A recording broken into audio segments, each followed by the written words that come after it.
Senator Kennedy, what do you think of the commission that President Johnson set up? Let's take it again.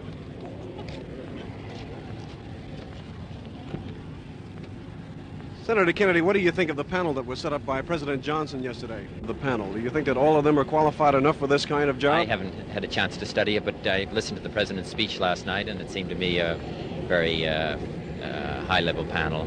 Senator, what do you think of the speech? Was it too soft, too hard, or do you think the President hit the nail on the head? No, I think it's very helpful to have the President speak on these matters. As I say, we're in a major crisis, and it seems to me that action is imperative, not now, but yesterday. And I think that we have to recognize that in the legislative branch of the government, we have to recognize it in the executive branch of the government, and we have to recognize it as American people. And Riverkoff committee had hearings all last year about the problems in the cities. Mr. Moynihan has spoken about some of these matters, and others have spoken out about it over the period of a number of years, about what some of the basic problems are and what we need to do about it. And it seems to me that we have to get on with a course of action, because I think the time for speeches is pretty much past. I don't think the people, white or Negro, are going to be satisfied with just talk.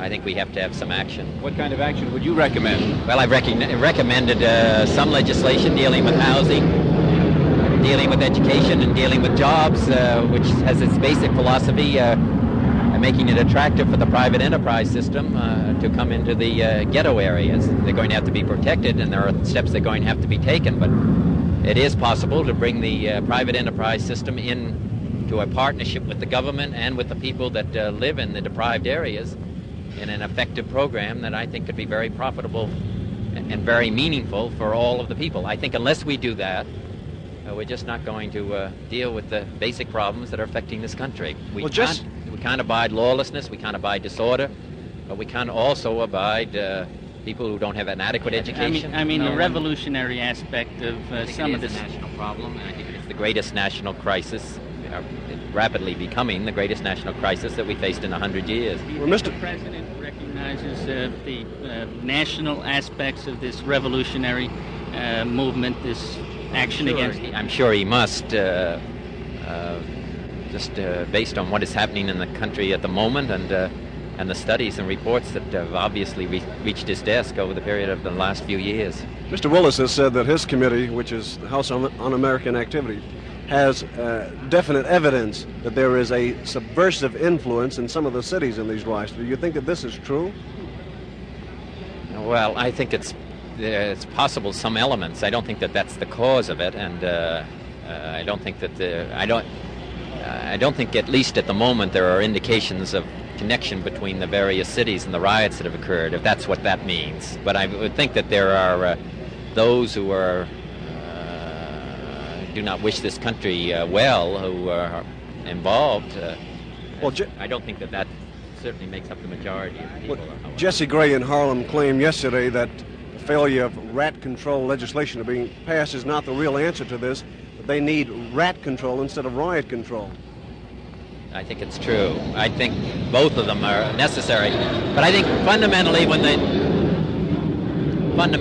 the unemployment is going steadily up in the ghetto, when the school system is inadequate and unsatisfactory, and where the housing is dilapidated and deteriorated and getting worse every year instead of better, I don't think you can consider that satisfactory, and particularly as there have been so many promises made to those who live under these conditions. We wouldn't be satisfied with it.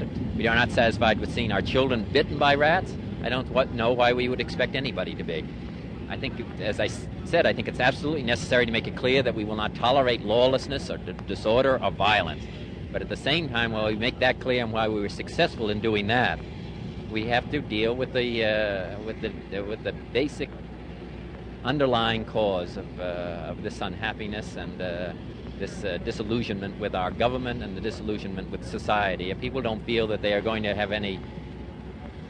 be able to resolve their problems and their difficulties through peaceful means, and I think that the discouragement is such that they are apt to move in a different direction. How do you? But I think I'm sure it'll be helpful. I think that we already here in this country have a pretty clear indication of the basis for some of the riots and the disorders and the lawlessness, and really what needs to be done about them within the cities, and also our own responsibilities as public officials, the police, the National Guard, or the federal authorities, our responsibilities for maintaining law and order and preventing this kind of lawlessness that's occurred. The situations are worse now in the ghettos than they were 3, 4, 5 years ago, and I don't think that's satisfactory, particularly when we made so many promises to the poor and the deprived of this country. Well, Senator, do you think that the people who are rioting in the communities are the persons that fall into this category that you're talking about? Well, I think that obviously there are criminal elements that are involved in the riots, and I think that the conditions that there are conditions that have caused others who wouldn't ordinarily be involved in these kind of matters to be involved in them. Do you think that the rioting has reached the stage, or that the white community has reached the stage where we face a real threat, a real possibility of bloodletting on the streets? Well, we've already had many I don't people mean by killed. police versus rioters. I mean a white-black riot, a race war in America. Do you think this is a... Well, I don't think that that kind of conversation is helpful at the moment. I think that you have dissatisfaction in the United States, and that dissatisfaction is going to continue unless we put into operation a program which deals with the problems. We've just seen recently the failure of rat I think that control. also, let me just say that I think also involved in it is the fact that in many of the areas where these disorders take place are areas in which the criminal element has been very active. Narcotics, pushing, petty thievery, numbers rackets.